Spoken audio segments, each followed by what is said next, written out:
Olá, tudo bem? Muito boa noite. Agora são 9 horas e 4 minutinhos, tudo bem com você? Há 13 anos, o brasileiro enfrentava a necessidade de economizar energia. Naquela época, não tinha alternativa. Ou economizava ou pagava a conta de luz com uma alta tarifa. Era salgada mesmo. Pesava no bolso de uma maneira que ninguém se esquece. 2001 ficou marcado na história brasileira como o ano do apagão.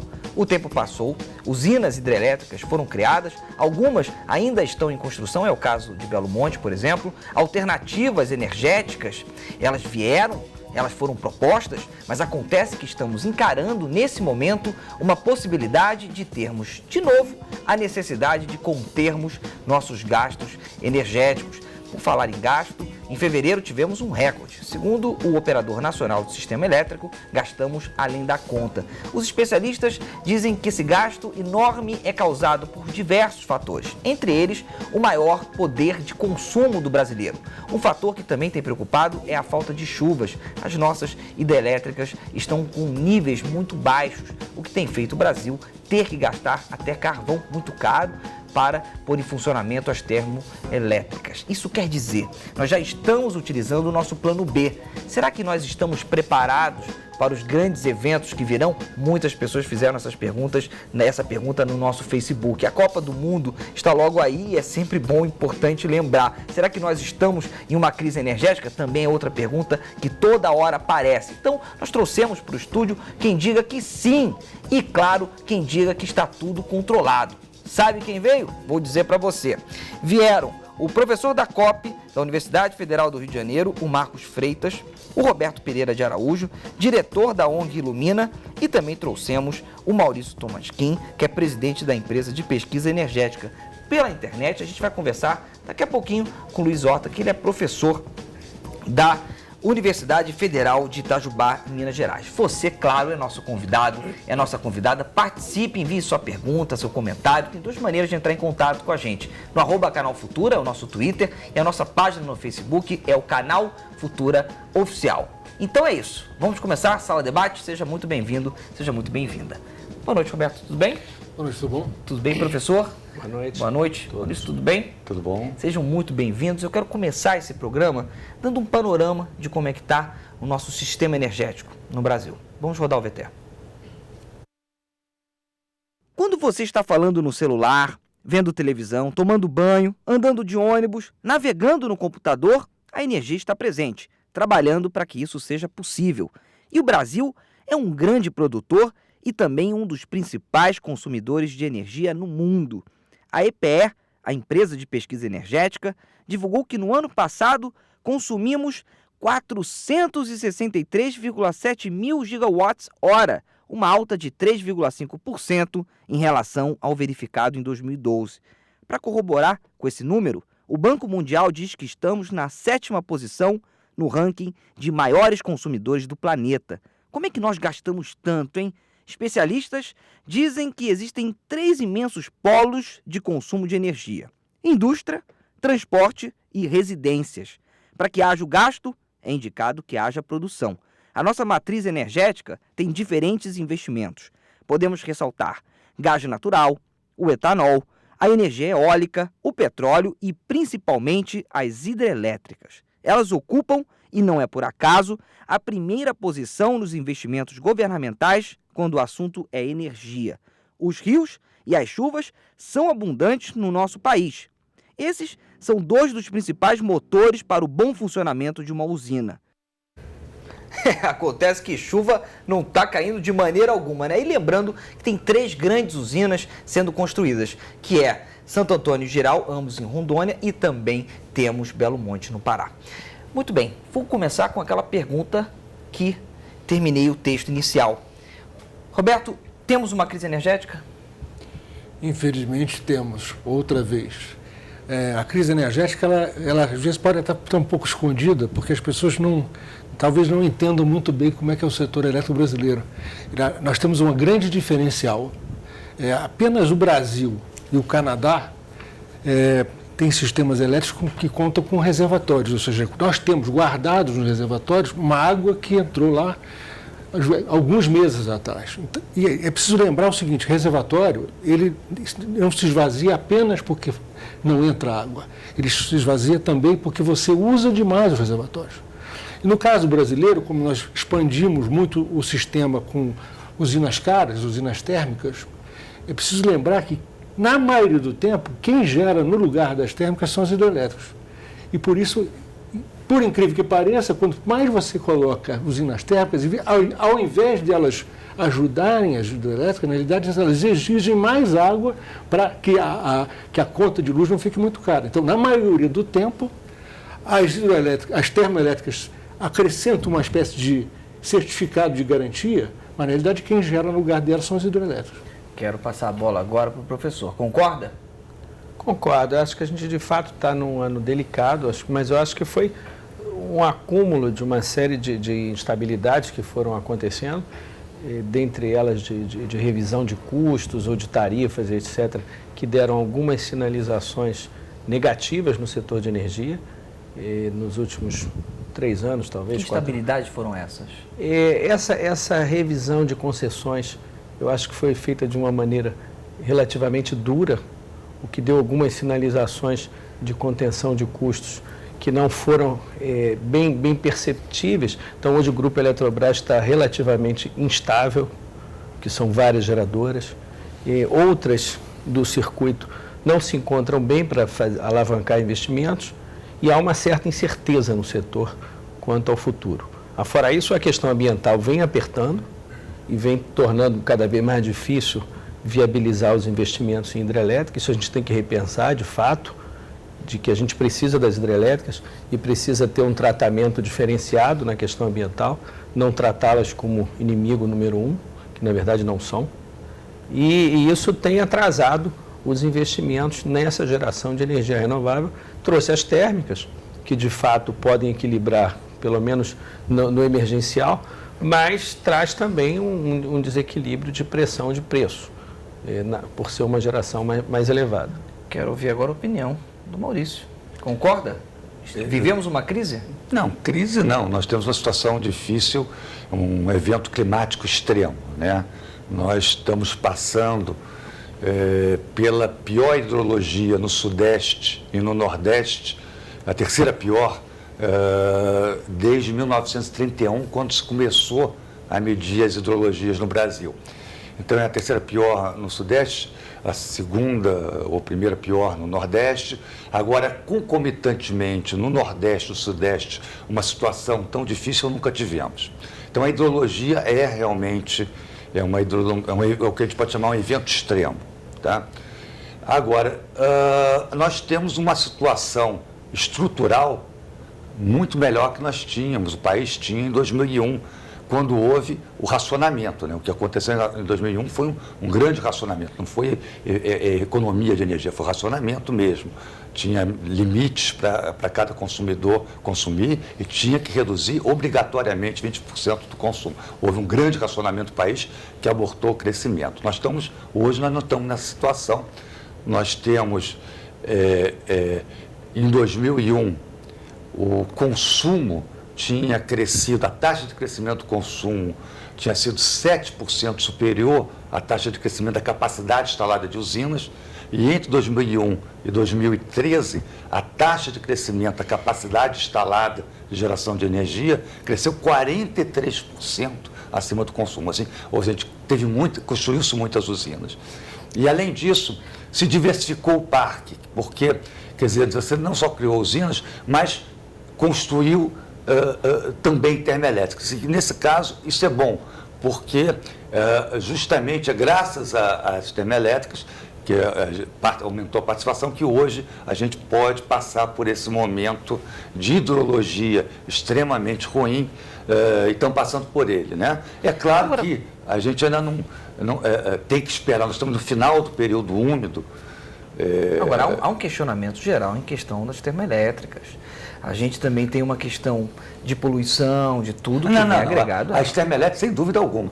As termoelétricas, a gente está agora gastando muito dinheiro com elas. Não, as termoelétricas só devem ser usadas como seguro.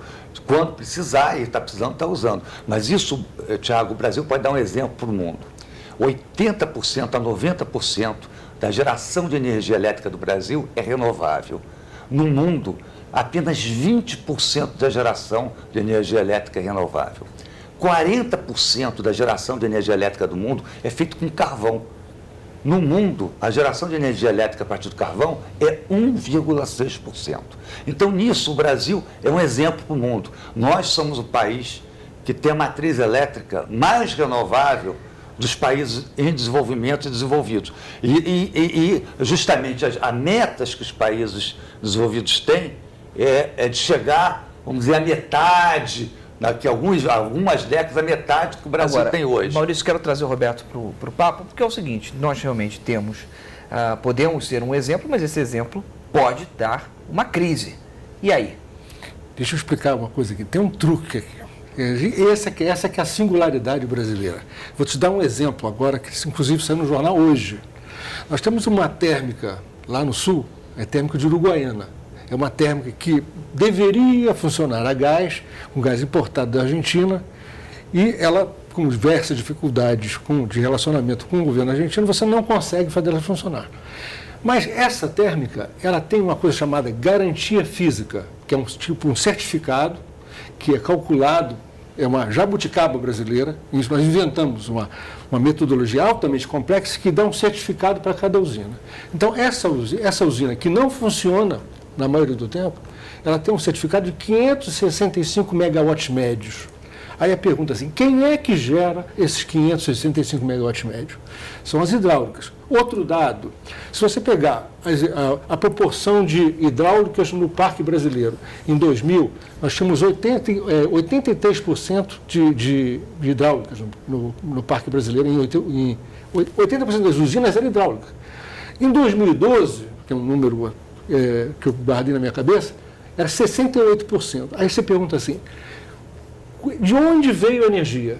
90% vieram das hidráulicas. Ora, se você diminui a quantidade de hidráulicos e você mantém a obrigatoriedade de gerar sempre em 90%, você esvazia os reservatórios. O que é importante aqui é entender o seguinte, realmente há uma crise vinda da hidrologia, mas não é só isso. A maneira de operar o sistema, a maneira de que nós expandimos o sistema, é uma maneira que nos colocou em risco. Ou seja, enfrentar essa situação de hidrologia baixa, nós tínhamos que ter chegado com os reservatórios mais cheios, e não fizemos. Professor, a gente não devia ter refletido sobre isso antes, que nós poderíamos enfrentar uma crise como essa? De fato, eu acho que a crise, talvez, Roberto, ela não esteja ainda perceptível, mas ela vai eclodir, porque o problema é que está chegando o período úmido e não deu a recarga que deveria dar. Está chegando o período crítico. Está terminando, quer dizer, está terminando o período úmido e não deu tempo de dar recarga. Então, em 2001, por acaso, eu tinha saído da ANEEL e era diretor da ANA, da Agência Nacional de Águas. Então, a gente começou a funcionar a ANA naquele ano e foi o ano de separar a briga de reservatório, separar a briga de bacia hidrelétrica, que aconteceram em vários lugares, enfim, entre os outros usuários de água. E a gente está começando isso agora. Já existem conflitos deflagrados com usuários de água, o caso do Lago de Furnas é um deles, outros vão começar a acontecer. E, lógico que existe o ano crítico, mas, de fato, essa é uma recorrência de um problema que já teve no passado. E sem contar também que o combustível das térmicas não está aparecendo com a quantidade necessária. Existem problemas de abastecimento de gás natural, por exemplo, e que seria uma solução mais razoável e de menor poluição. Ao mesmo tempo, os derivados de petróleo, como óleo, combustível, etc., também têm dificuldades logísticas para chegar na ponta da geração. Então, você vive um sistema que está desequilibrado. Pode se equilibrar? Pode. Mas a gente vai passar um período que possivelmente vamos... Inclusive na Copa do Mundo? A Copa do Mundo eu acho que tem uma vantagem. A gente vai estar fora do verão. E a gente tem muito pico de verão agora por conta do calor. Por falar em verão. Então a gente vai ter uma vantagem sazonal de diminuir a demanda no meio do ano. Acho que o Maurício pode confirmar. O Maurício vai... Eu acho que tem um pouco desse lado da própria população que diminui. Hoje o residencial pressiona muito no ar-condicionado, na climatização de ambiente, no período de verão. Nós temos 3 grandes polos de consumo, né? Indústria, transporte e residencial. Eu quero convidar por incrível que pareça, vocês que estão em casa a participar, ok? Tem duas maneiras de entrar em contato com a gente, pelo Twitter, no @Canal Futura, e também pelo Facebook, o Canal Futura Oficial. Temos aqui a participação do Everton via Twitter. Eu tenho 15 anos e acho que o assunto do programa está muito interessante. Obrigado, Everton. Tem alguma pergunta, mande pra gente, tá bom? E também temos, Tomasquim, o Carlos Eduardo Venâncio fala para você. Eu gostaria de perguntar qual é a efetividade na economia de energia, já que estamos falando do verão, que todo ano no mês de outubro acontece em algumas regiões do país, quando adiantamos o relógio em 1 hora. E por que das 5 regiões do país, só 3 acontece essa alteração e nas outras 2 não? Eu sou da região sudeste, todo ano é a mesma coisa. Por favor, me responda que eu quero entender. Obrigado, um abraço a todos do Sala Debate. Ô Carlos, obrigado pela sua participação e se sinta sempre em casa aqui no Sala Debate, tá bom? É Carlos, né? Isso. Carlos, olha só. O que acontece? Quando vai chegando o período do verão, os dias ficam mais longos. E aí você pode aproveitar mais a luz do sol. Então como o sol nasce mais cedo, você acorda mais cedo e você aí vai aproveitar mais o dia e com isso você usa menos a luz artificial e economiza energia.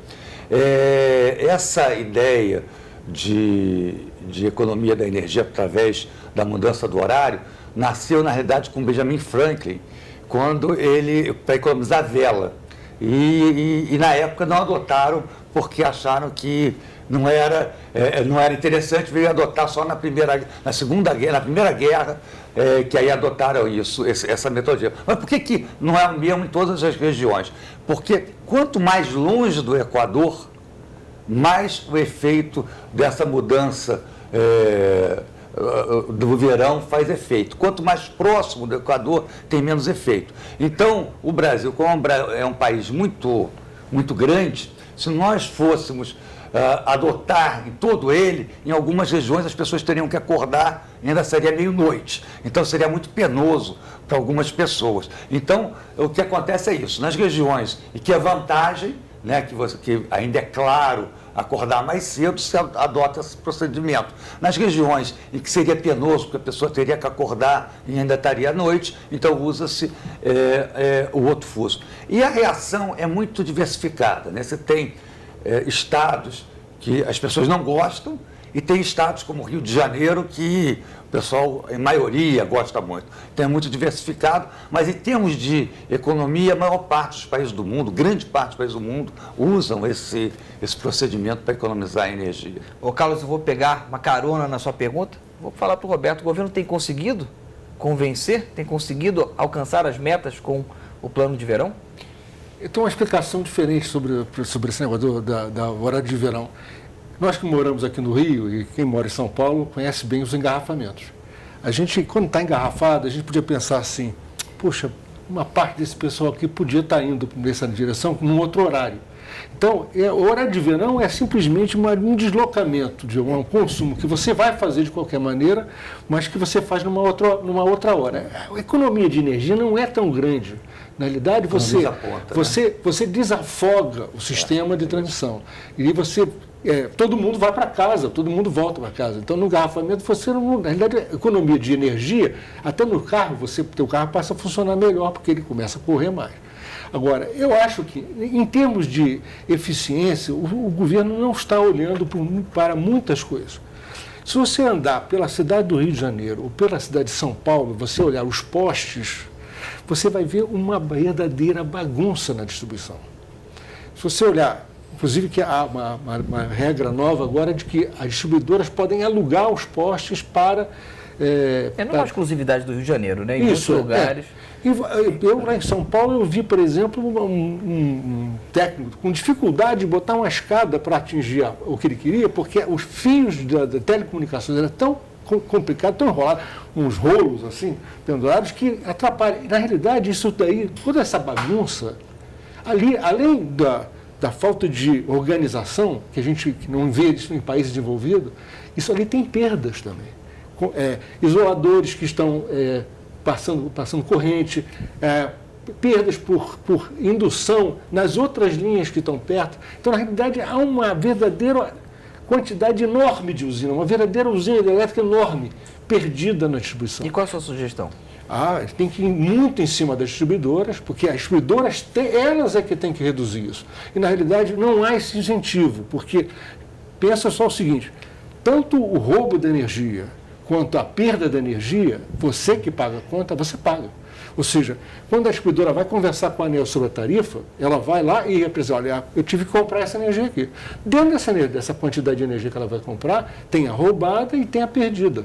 Então, é preciso uma regra nova para exigir das distribuidoras que elas entendam que os fios que chegam na sua casa são ativos dela, são parte da empresa dela. Ela que tem que olhar onde é que estão os problemas e recuperar essa perda. Mas a conversa, professor, com as distribuidoras é fácil? Olha, eu acho que aí tem uma coisa que foi muito importante nessas mudanças de governo ao longo, que as agências reguladoras foram muito enfraquecidas. E de fato, se perdeu a capacidade de fiscalização a olhos vistos.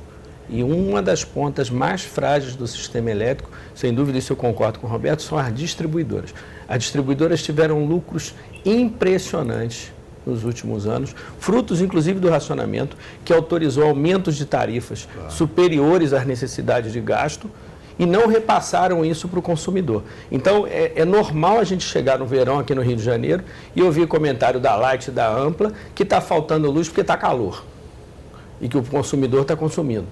Ela deveria se organizar para atender o calor e o consumidor e ganhar dinheiro em cima disso. E não oferecer um sistema completamente desequilibrado. Agora, com a ANEEL completamente enfraquecida em fiscalização, é difícil manter essas empresas sobre regra. E isso houve de fato.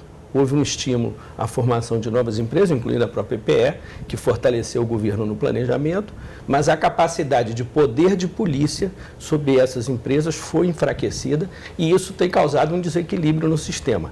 Primeiro na distribuição, transmissão e geração também, mas distribuição é o ponto mais sensível da falta do poder de polícia. É isso mesmo, Tomás?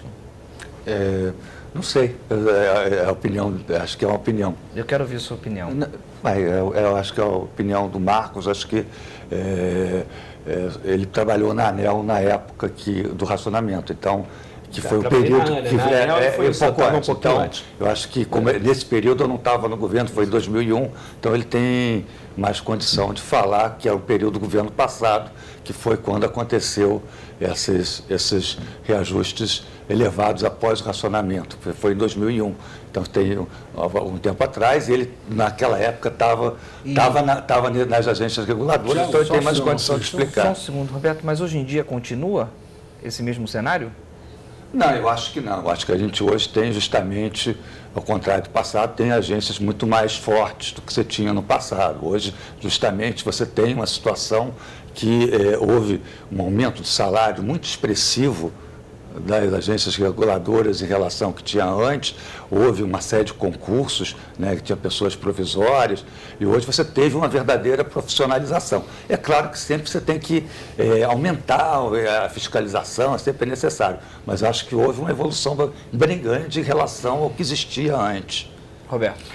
Tiago, olha só, vou dar um exemplo aqui de uma outra posição de agências reguladoras de um país que tem uma experiência de mais de 100 anos de agências reguladoras, os Estados Unidos. O exemplo, por exemplo, das empresas de gás, da empresa concessionária de gás da cidade de Chicago, onde houve uma denúncia de que havia vazamentos de gás e a perda de pressão na periferia de Chicago. Como sempre, a periferia sofre mais. O que a agência fez? A agência foi lá, fiscalizou, verificou que havia vazamento de gás e fez o seguinte: a sua tarifa abaixa. Porque o que você tem que entregar é o gás com um certo nível de qualidade. Se você não tem essa qualidade, a sua tarifa tem que ser mais baixa. Então, o Brasil adotou uma coisa ao contrário. É aquela coisa da indústria da multa. Aí você faz uma multa, aí o cara recorre e não paga e assim por diante. Se você pegar a estatística das multas da ANEEL, muito pouco se paga. Então, aliás, a gente tem que partir para um outro ponto. O que nós vendemos é o quilowatt-hora com qualidade. Se não tem qualidade, tem que ser mais baixo. Aí a multa é diária. A multa é aquele consumidor que está sofrendo pelo serviço ruim, paga menos. Bem, tenho que ir para o intervalo rapidinho. Você que está em casa, continue a participar. Tem duas maneiras de entrar em contato com a gente. @Canal Futura é o nosso Twitter e o Facebook é Canal Futura Oficial. Intervalo rapidinho, a gente volta já já.